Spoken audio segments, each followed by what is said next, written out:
ಅಪೊಸ್ತಲರ ಕೃತ್ಯಗಳು 9ನೇ ಅಧ್ಯಾಯ 13ನೆಯ ವಾಕ್ಯ. ಅದಕ್ಕೆ ಅನನೀಯನು, ಕರ್ತನೇ, ಆ ಮನುಷ್ಯನು ಯೆರೂಸಲೇಮಿನಲ್ಲಿ ನಿನ್ನನ್ನು ನಂಬಿದ ದೇವಜನರಿಗೆ ಎಷ್ಟೋ ಕೇಡುಗಳನ್ನುಂಟು ಮಾಡಿದನೆಂದು ಅವನ ವಿಷಯವಾಗಿ ಅನೇಕರಿಂದ ಕೇಳಿದ್ದೇನೆ. ಈ ವಾಕ್ಯದಲ್ಲಿ ದೇವರು ಸೌಲನನ್ನು ಸಂಧಿಸಿದಂಥ ಸಮಯದಲ್ಲಿ ನಡೆದಂಥ ಘಟನೆಗಳನ್ನು ವಿವರಿಸಲಾಗಿದೆ.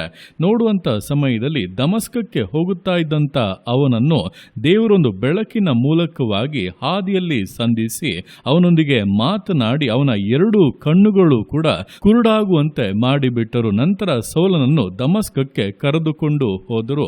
ಅವನಾದರೂ ಒಂದು ಮನೆಯಲ್ಲಿ ದೇವರನ್ನ ಪ್ರಾರ್ಥಿಸುವವನಾಗಿ, ಆತನ ಬಳಿ ವಿಜ್ಞಾಪಿಸುವವನಾಗಿ, ಏನು ತಿನ್ನದೆ ಏನು ಕುಡಿಯದೆ ಉಪವಾಸದಿಂದ ಕಾಯುತ್ತಾ ಇದ್ದಾನೆ.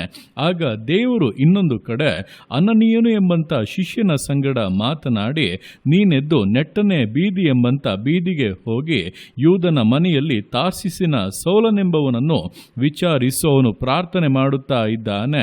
ನೀನು ಹೋಗಿ ಅವನ ಮೇಲೆ ಕೈ ಇಟ್ಟು ಪ್ರಾರ್ಥನೆ ಮಾಡುವಾಗ ಅವನ ಕಣ್ಣು ತೆರೆಯಲ್ಪಡುತ್ತದೆಂಬುದಾಗಿ ಹೇಳುವಾಗ, ಅನನೀಯನಾದರೂ ದೇವರಿಗೆ ಉತ್ತರವಾಗಿ, ಕರ್ತನೆ, ಆ ಮನುಷ್ಯನು ಯೆರೂಸಲೇಮಿನಲ್ಲಿ ನಿನ್ನನ್ನು ನಂಬಿದಂಥ ದೇವಜನರಿಗೆ ಎಷ್ಟೋ ಕೇಡುಗಳನ್ನುಂಟು ಮಾಡಿದ್ದಾನೆ ಎಂಬುದಾಗಿ ಅವನ ವಿಷಯವಾಗಿ ನಾನು ಕೇಳಿದ್ದೇನೆ ಎಂಬುದಾಗಿ ಹೇಳುತ್ತಾ ಇದ್ದಾನೆ.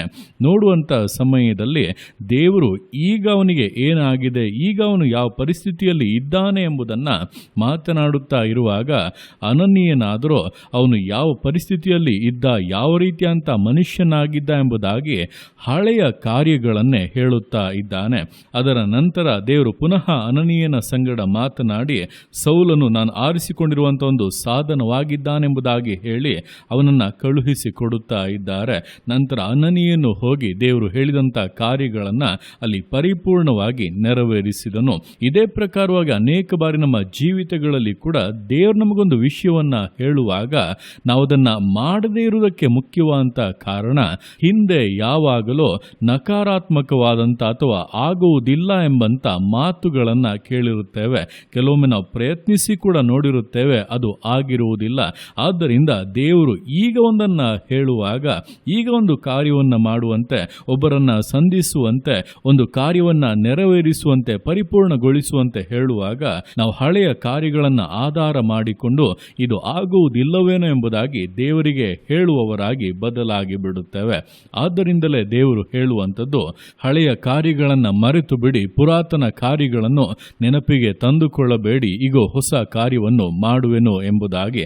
ಅಂದರೆ ದೇವರೊಂದು ಕಾರ್ಯವನ್ನು ಹೇಳುತ್ತಾ ಇದ್ದಾರೆ ಅಂದರೆ ಅದರಲ್ಲಿ ನಮ್ಮ ಅನುಭವಗಳೇನು, ನಾವು ಅದರ ಕುರಿತಾಗಿ ಹಿಂದೆ ಏನಾದರೂ ಪ್ರಯತ್ನಿಸಿದ್ದೇವ, ಏನಾಗಿದೆ ಏನಾಗಿಲ್ಲ, ಇದು ಯಾವುದರ ಅವಶ್ಯಕತೆ ಕೂಡ ಇಲ್ಲ. ದೇವರು ಹೇಳಿದ ಮೇಲೆ, ದೇವರು ಹೇಳಿದ ಹಾಗೆ ನಾವು ಕಾರ್ಯಗಳನ್ನು ಮಾಡುವುದಾದರೆ ಖಂಡಿತವಾಗಿ ಅದು ನೆರವೇರುತ್ತದೆ. ಕರ್ತನ ಮೇಲುಗಳನ್ನು, ಆಶೀರ್ವಾದಗಳನ್ನು ಆ ವಿಷಯಗಳಲ್ಲಿ ಹೊಂದಬಹುದು. ದೇವರ ಉದ್ದೇಶವು ನಿಶ್ಚಯವಾಗಿ ಪರಿಪೂರ್ಣತೆಗೆ ಬರುತ್ತದೆ. ಆದ್ದರಿಂದ ಈ ದಿವಸಗಳಲ್ಲಿ ಹೌದು, ನಮಗೆ ಅನೇಕ ವಿಷಯಗಳ ಅರಿವಿರಬಹುದು, ಹಿಂದಿನ ಕಾಲದಲ್ಲಿ ನಾವು ಅದನ್ನು ತಿಳಿದಿರಬಹುದು, ಕೆಲವೊಂದರಲ್ಲಿ ವಿಫಲ ಕೂಡ ಆಗಿರಬಹುದು. ಆದರೆ ದೇವರು ಈಗ ನಮ್ಮೊಂದಿಗೆ ಮಾತನಾಡುವಾಗ ನಾವು ಮಾಡಬಹುದಾದಂಥ ಉತ್ತಮವಾದ ಒಂದು ಕೆಲಸ ಏನೆಂದರೆ ದೇವರು ಹೇಳುವುದಕ್ಕೆ ವಿಧೇಯರಾಗುವಂಥದ್ದು. ವಿಧೇಯರಾದರೆ ನಿಶ್ಚಯವಾಗಿ ಆ ಕಾರ್ಯಗಳಲ್ಲಿ ಸಫಲತೆಯನ್ನು, ಮೇಲುಗಳನ್ನು ಕಾಣುತ್ತೇವೆ ಎಂಬುದನ್ನು ತಿಳಿದು ದೇವರ ಚಿತ್ತಕ್ಕೆ ಸಮರ್ಪಿಸಿ ಆತನ ಮಾತುಗಳಿಗೆ ವಿಧೇಯರಾಗುವಂಥ ಸಮರ್ಪಣೆಯಿಂದ, ದೃಢತೆಯಿಂದ ವಿಶ್ವಾಸ ಜೀವಿತಗಳನ್ನು ಮುನ್ನಡೆಸೋಣ. ದೇವರ ಕರಗಳಲ್ಲಿ ಸಮರ್ಪಿಸಿ ಪ್ರಾರ್ಥಿಸೋಣ. ಯೇಸುವೆ ಸ್ತೋತ್ರ ರಾಜ, ಕೊಟ್ಟಂಥ ದಿವಸಕ್ಕೋಸ್ಕರ ಸ್ತೋತ್ರ ಕರ್ತನೆ. ಈ ದಿವಸ ನಿನ್ನ ಕರಗಳಲ್ಲಿ ಸಮರ್ಪಿಸ್ತೇನೆ. ಪ್ರತಿಯೊಂದು ಜೀವಿತಗಳನ್ನು ನೀನು ಆಳ್ವಿಕೆ ಮಾಡು, ಬಲಪಡಿಸು ಕರ್ತನೆ. ಹೌದಪ್ಪ, ಆ ದಿವಸಗಳಲ್ಲಿ ನೀನು ಸೌಲನನ್ನು ಸಂಧಿಸಿ ಅವನ ವಿಷಯವಾಗಿ ಉದ್ದೇಶಗಳನ್ನು ಇಟ್ಟು ಅದರ ಬಗ್ಗೆ ಕರ್ತನೆ ಅನನೀಯನಿಗೆ ಹೇಳುವಾಗ, ಅನನೀಯನಾದರೂ ಸೌಲನ ಕುರಿತಾಗಿ ಕೇಳಿದಂಥ ಹಳೆಯ ಕಾರ್ಯಗಳನ್ನೇ ಹೇಳುತ್ತಾ ಇದ್ದನು. ಆದರೆ ನೀನಪ್ಪ ನಿನ್ನ ಉದ್ದೇಶವನ್ನು ಸ್ಪಷ್ಟವಾಗಿ ಪ್ರಕಟಿಸಿದ ನಂತರ ಅನನೀಯನು ಹೋಗಿ ನಿನ್ನ ಉದ್ದೇಶವನ್ನು ನೆರವೇರಿಸಿ ಸೌಲನಪ್ಪ ಸ್ತೋತ್ರ ರಾಜ ವಿಶೇಷ ಒಂದು ಸಾಧನವಾಗಿ ನೀನು ಉಪಯೋಗ ಪಡಿಸುವುದಕ್ಕೆ ಒಂದು ಆರಂಭವಾಗಿ ಅವನನ್ನು ಪ್ರಯೋಜನ ಪಡಿಸಿದಂತೆ ಈ ದಿವಸಗಳಲ್ಲಿ ಕರ್ತನೆ ನನ್ನ ಕೇಳ್ತಾ ಇರುವಂಥ ಪ್ರತಿಯೊಬ್ಬೊಬ್ಬರ ಜೀವಿತಗಳಲ್ಲಿ ಕೂಡ ಆ ಹೊಸ ಆರಂಭಗಳು ಉಂಟಾಗಲಿ.